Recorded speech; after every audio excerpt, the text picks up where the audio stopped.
All right, welcome and welcome back, Petal Comma Podcast family, to another episode. In this one, we are just having some fantasy recs for you, some fantasy books that we really enjoyed.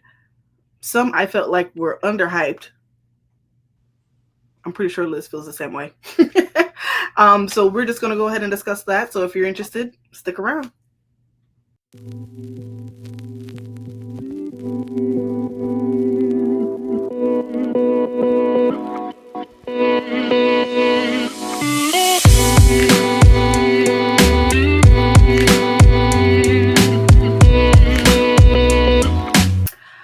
All right, y'all. So the first book that I am going to recommend is The Rage of Dragons.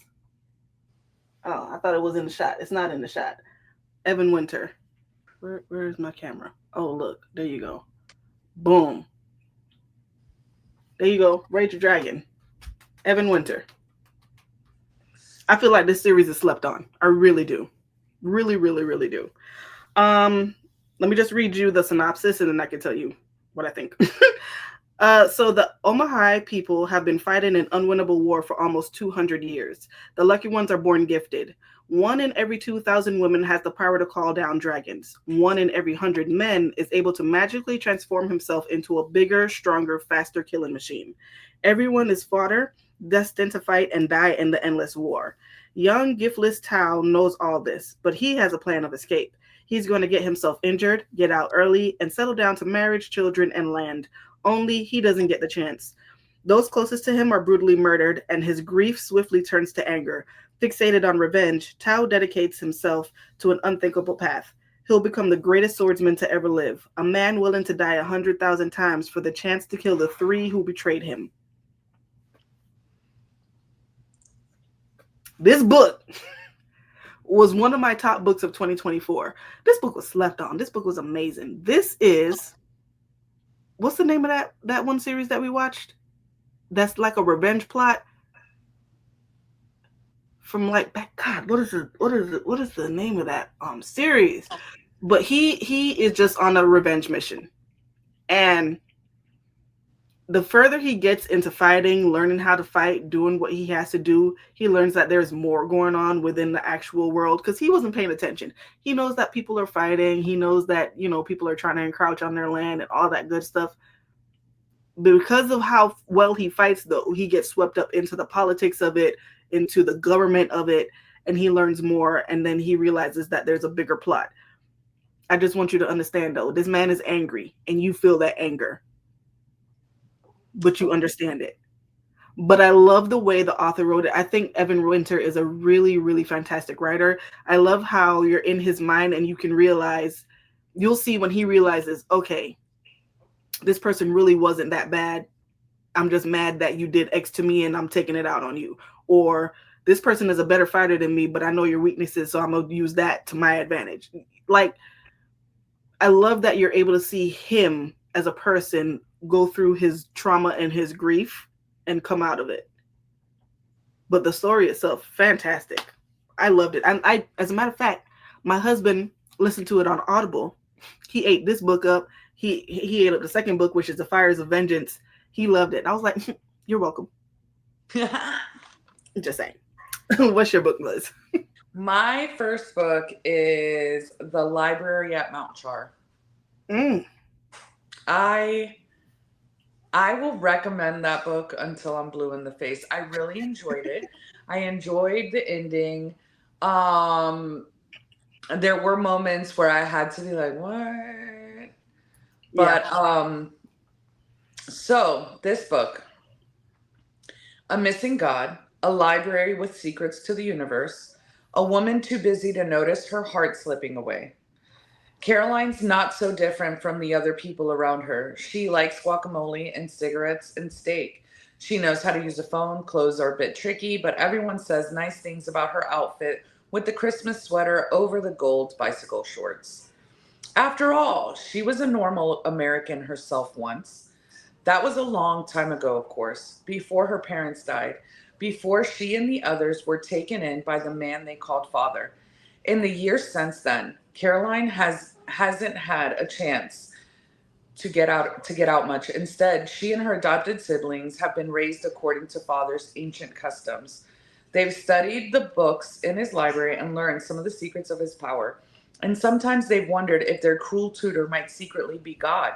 Now father is missing, perhaps even dead, and the library that holds his secrets stands unguarded, and with it control over all creation. As Carolyn gathers the tools she needs to battle to come for the battle to come, fierce competitors for this prize align against her, all of them with powers that far exceed her own. But Carolyn has accounted for this, and Carolyn has a plan. The only trouble is that in the war to make a new god, she's forgotten to protect the things that make her human.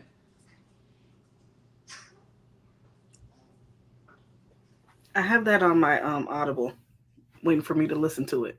It's so good to me. To me. And that's my fantasy rec for this video. All right, my next one is The Will of Many. Bam! By James Islington.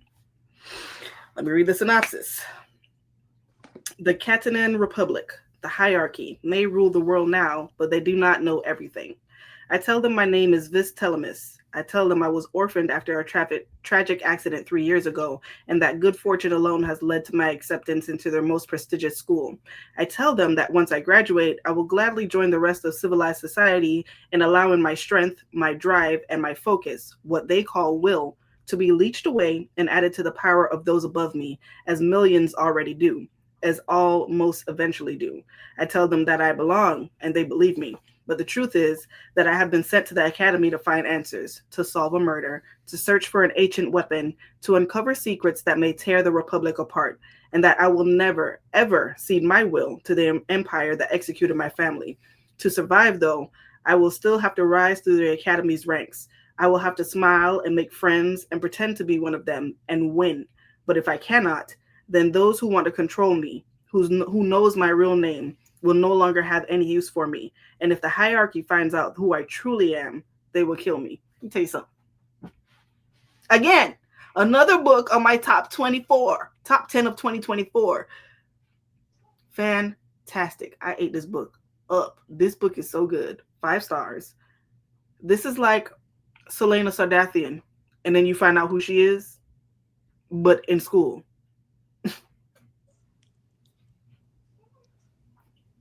That's the best way to say it.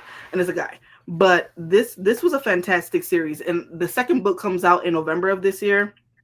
I'm excited to see where he goes with that. I forgot to mention this guy. His third book doesn't come out till January. It was supposed to come out in June. He played with people's emotions. It's fine. But the second book, The Strength of the Few, comes out in November. Again, I can't rave about it enough. I highly recommend. What's your next book, Liz?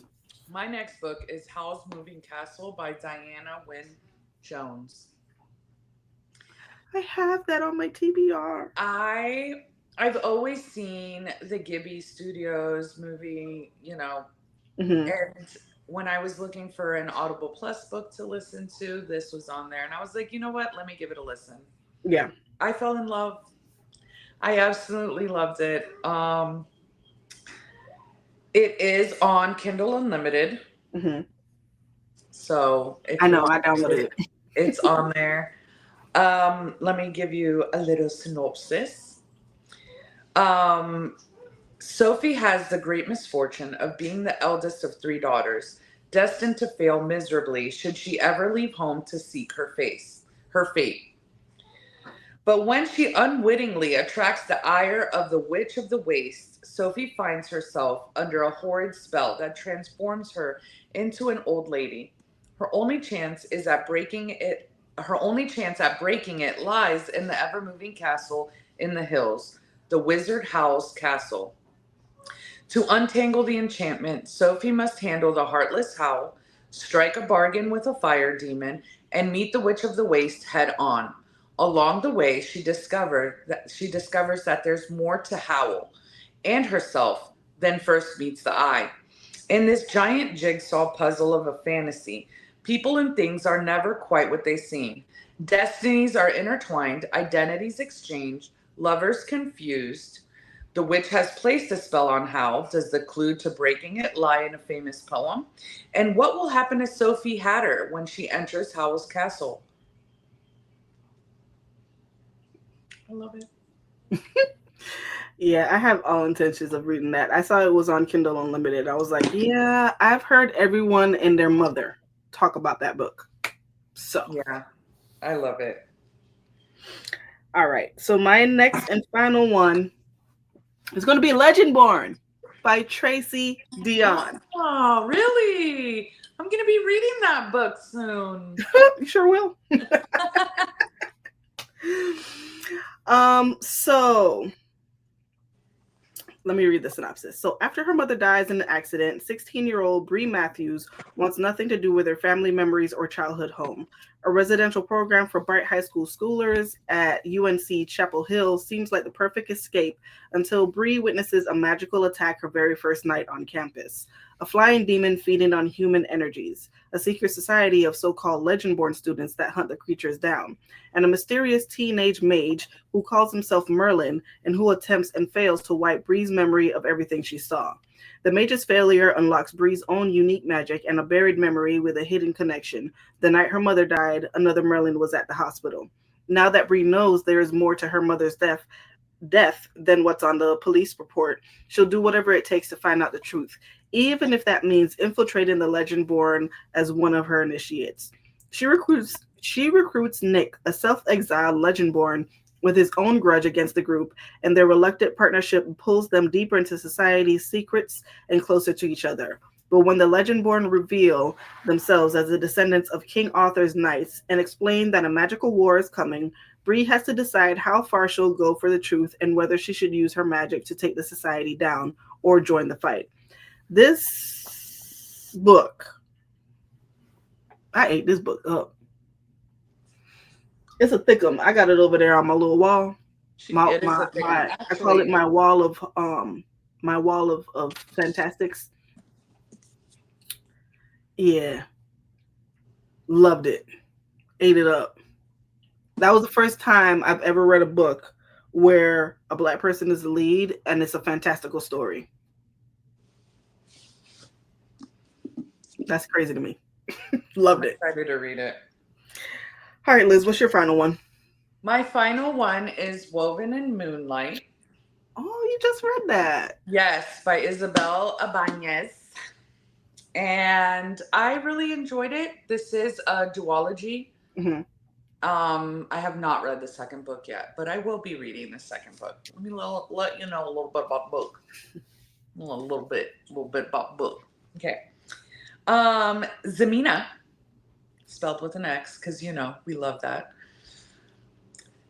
Zemina is the decoy Condessa, which is like the princess, the queen. Okay. A stand-in for the remaining Illustrian royal.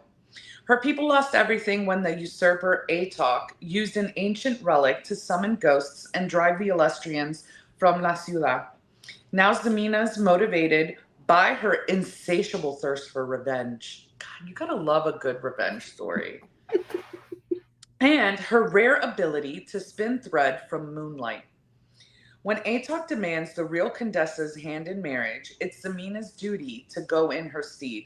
She relishes the chance, as Illustrian spies have reported that Atox no longer carries his deadly relic. If Zemina can find it, she can return the true aristocrat to their rightful place. She hunts for the relic, using her weaving ability to hide messages and tapestries. I was following you, girl. I was just waiting for Colette to say something. I got it. I like getting under her skin, y'all. It's fun. For the resistance. But when a masked vigilante, a warm-hearted princesa, and a thoughtful healer challenge Zemina, her mission becomes more complicated. There could be a way to overthrow the usurper without starting another war. But only if Zemina turns her back on revenge and her condesa. Mm-hmm. I liked it. So that's my recommendation, y'all. She has really pretty books. I have one of her books that's like a special edition, where the library hides, what the library hides. Oh, But she has pretty books. She's kind of like Chloe Gong. Her books are really pretty. I have like 5 Chloe Gong books. Never read them. None of They're them. gorgeous though. Beautiful. Mm-hmm. Yep. Bought them simply for the cover. Yep. And then it's just like when you go and you see another Chloe Gong